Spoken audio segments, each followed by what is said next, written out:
What is up, guys? This is Platinum Point, and I'm here to bring you guys another Weiss Schwarz deck profile. I know I promised you guys last month that I was going to do Cardcaptor Sakura, and now I'm getting to it. The reason why it took so long was I had some stuff to do over the month, and during that month I was also playtesting with this deck to try get the ideal build down. So this is what I have so far. I'm playing a Wind Stock Soul pair. The Wind combos with the level 3 Gale, and the Stock Soul pairs with the level 2 Carol, which I'll go into later on once we get further into the deck profile. So the reason why I chose this build over the other builds that I've seen is because I prefer a more aggressive style of play, meaning I like to push for damage and not have to worry about playing defensively. Sometimes I will play a bit defensively, but my general play style is aggressive, so I wanted to build a Sakura deck that reflected that style. So this is what I came up with. And you'll see it as we get into the deck profile. So we'll start off with the 0 step. I'm playing 4 copies of Sakura Dexteritas, which is basically your generic mill runner. We also play 3 copies of the 0 Sakura, which has the on-play ability. Mill the top 2 cards of your deck, and if one of them is a climax, this card gains plus 3k. It also has another on-play ability, which is pay 1, clock yourself, and salvage a level 1 or lower character. So this is your Riki of the deck. I'm only playing 3 of this in the deck because, contrary to popular belief, for this set, Rikis are not that great. It's good, but you don't need to constantly use it since you have other ways of salvaging. I'm also playing 3 copies of the 0500 Showdown, which is your main source of hand fixing other than the Drop Searcher, which is a promo. I don't have that, sadly, but if I can get my hands on it later on, I'll probably add it into the deck. But this is your main discard outlet at the 0 step. What it does is you discard a card, choose a card from your clock, add it to your hand, and then put the top card of your deck to clock. So this is your standard clock swap. And then when it gets reversed, you switch your opponent's top card of clock to waiting room and choose a level 0 character that's facing this and put it into clock. So this is your standard clock swap reverser. And then I play 3 copies of the 025 Sakura Slip of the Tongue, which has the continuous ability. If I have 2 or less cards in socket, it becomes a 4k beat stick. This allows you to deal with Clean Cut at the level 0 step, since Clean Cut is the most commonly used effect. And it's basically our main source of red for level 0, since Sakura doesn't have that many good reds. I'm also playing 3 copies of Sakura Abashed. This is your Search Brainstorm, which has the boost ability. The character in center slot of your center stage gets plus 500. And when you pay 1, tap 2 for each climax revealed on the top of the mill 4, you search a character. And it pairs well with the Sakura Pure White Dress, which is the Amagi of the deck. When it comes into play, you can look at the top card of your deck. You can decide either to keep it or mill it. And when a climax is played, you may pay 1, look up to the top 4 of your cards of your deck, and add 1 Tomoeda or magic character from your deck. So this basically is your main backliner. You basically either brainstorm or use the Amagi depending on the situation. You don't use both during the turn. This is your main source of filtering and main source of deck thinning. Next, for the 1 step, we play 4 copies actually of the Carol Insatiable Hunger, which has the on-play ability. When you have 2 or more other Tomoeda characters, is it just Tomoeda? Let me double check. Tomoeda or Magic, you can draw 1, discard 1. This is your secondary source of hand filtering at the 1 step. It also changes into the 2/1 Carol Beast Mode, which climax combos with the Stock Soul. So what the 2-1 Carol does... Actually, before I even explain the 2-1 Carol, I want to explain how you get into the 2-1 Carol. It has the 1-0 Carol has a secondary ability. At the start of your climax phase, it's a change ability. You pay 1, discard 2 Tomoeda or magic characters from your hand, return this to your hand, and then play the 2-1 Carol from your waiting room. So, mainly, this is going to be your one-step play. You play the Carol, and then you change it to the 2-1 Carol, and if you have insatiable hunger or hunger overpowering in your climax area, you put the red card to stock, and this gains the ability when it reverses an opponent's character, you may draw 1 and salvage 1. So this is similar to the Joker from Persona 5, which is a draw 1 search.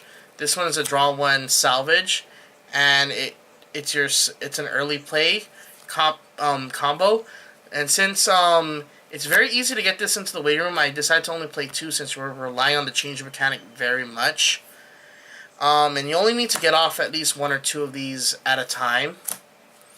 And the great thing about Sakura's change mechanic is you're always going to get it, even if they were to anti-change bomb it, because the change target, aka the character that has the change ability, which is the 1-0 Carol, is always going to be in your hand because it goes back to your hand as part of the effect. This 2-1 Carol also has a continuous ability that it gains 500 for every character in the back row. So paired with the Brainstormer, this becomes a 8-5, and if you have a full backfield, this is a 9-5, which is very hard to get over at the 1-step, so this is why this this change combo is actually really nice. Continuing on with the 1-step, we're also playing 2 copies of Topsy Turvy Sakura. This is just your 6-5 beat stick with hand encore. When it comes into play, you do give your opponent's character plus 3k, but that's usually fine because since this is a hand encore, it will, even if it gets reversed, it will still be on board, and it's a 6-5 beat stick, which is really nice. We also play 1 copy of the Yuna D Kaito. I mainly use this for the alarm ability, which is if this is at the top of your clock, and if you have 4 or more characters, you can draw 2, discard 2. This is your other source of hand filtering. This allows you to dig for your climaxes whenever you need it, and I just use it to help thin up my deck. And then to end the one lineup, I play 1 copy of the Tomoyo Dressmaker on Duty. This is basically your 15k backup. Not 15k, 1500 backup. Since this deck doesn't have a 2k backup, you have to kind of rely on the 1500 backup, which is sad. Now for the 2-step. Besides the 2-1 Carol, we're also playing the 2-1 anti-change Sakura Stunned, which has the cost of pay 1 to back up, and then when you decide to use the anti-change effect, you pay an additional 2 and sack a Tomoeda or magic character, and you get to send your opponent's character whose level is higher than your opponent's level to the waiting room. We also play 1 copy of the Cardcaptor Sakura Lucid, which has the ability that gives all Tomoeda plus 1000.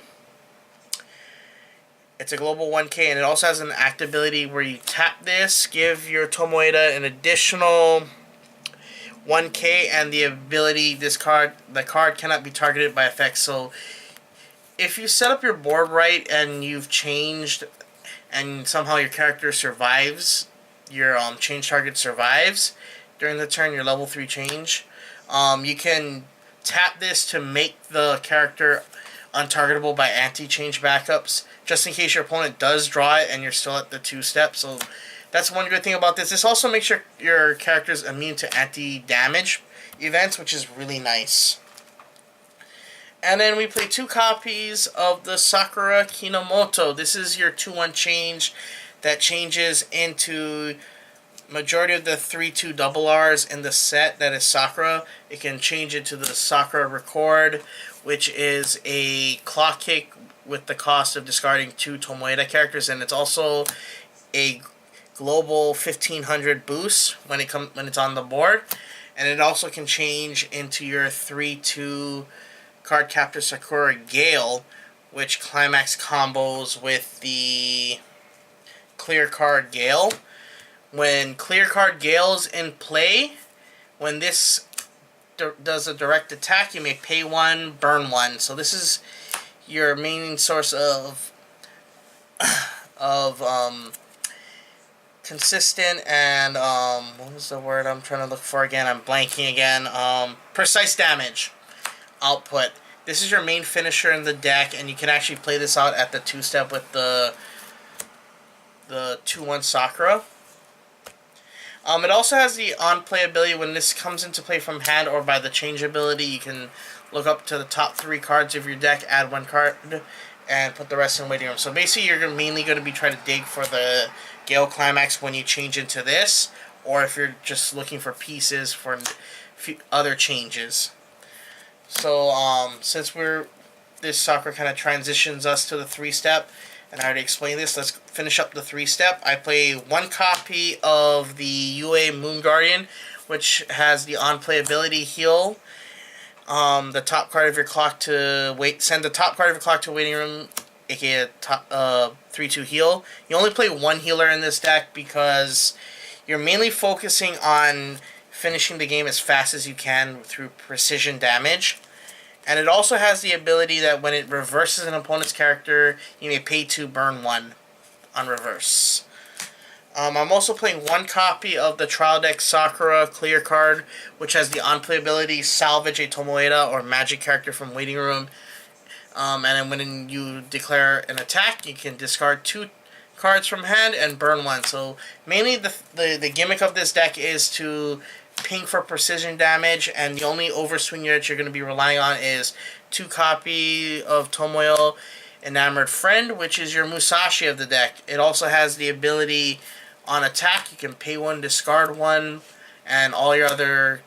Actually, is it all your other? Nope, all of your Tomoedas gain plus 500 and assault. So this is basically, if you remember from my Sal deck, the 3/2 Asuna, the Commanding Strength Asuna, except it also is a Musashi, which means that if damage by this card is cancelled, the first damage that is cancelled, you may mill the top card of your deck, and you get to burn equal to the level plus 1. So this is a very potent secondary supporting finisher, since you're mainly going to be using your Sakuras to push for precision damage, and this is going to be your main way of overswinging. And that's kind of the benefit of this deck, is that you're finishing the game through precision damage, and that's kind of my general playstyle with this deck, is to close the game safely and cleanly without having to worry about overswinging. And the great thing about the Wind Trigger is it deals with standby, since standby is relevant, especially with no game, no life. So this helps you deal with standby very nicely and certain walls. So overall, I like this deck. I'm going to be showcasing other Sakura deck profile variants. I've been messing around with Siege. I've even have a record build, and I even have a Shout On Sakura build that I've been kind of toying around with. So there might be some more Sakura deck profiles in the future. Don't forget to check out my team's channel, Team Ready to Lose. We haven't been posting content on that channel yet, and I'm gonna try and see if we can get some up. I know my teammates want to showcase their Sakura decks, since they also went into the case. But overall, I like this deck profile. Actually, I just like this deck in overall, and I hope you guys like this format of deck profile. I'm gonna try to do more live deck profiles, because this allows me to kind of showcase my explain my reasoning and explain certain combos. As sometimes I always think of new combinations on the fly when I'm doing, even recording. I can come up with new combos. The next deck profile you guys will be seeing is going to be on my No Game No Life, since the set has already been out for a month in English, so I kind of want to showcase a JP deck list. Everything in the No Game No Life deck is available in English, so you will be seeing a deck profile of this very shortly. I will also be doing another deck profile, which is on Bunny Girl Senpai. So look forward to that. I'll probably be posting that later on the Bunny Girl Senpai later next week. But for this week, you're going to be seeing the Sakura deck profile and the No Game No Life. I might switch it up. So the Bunny Girl Senpai deck might not even come out next week because I'm still messing around with that set, so I might change that in the near future. So I hope you guys like this deck profile. Don't forget to rate, comment, and subscribe. Stay on point, guys. Peace out, YouTube.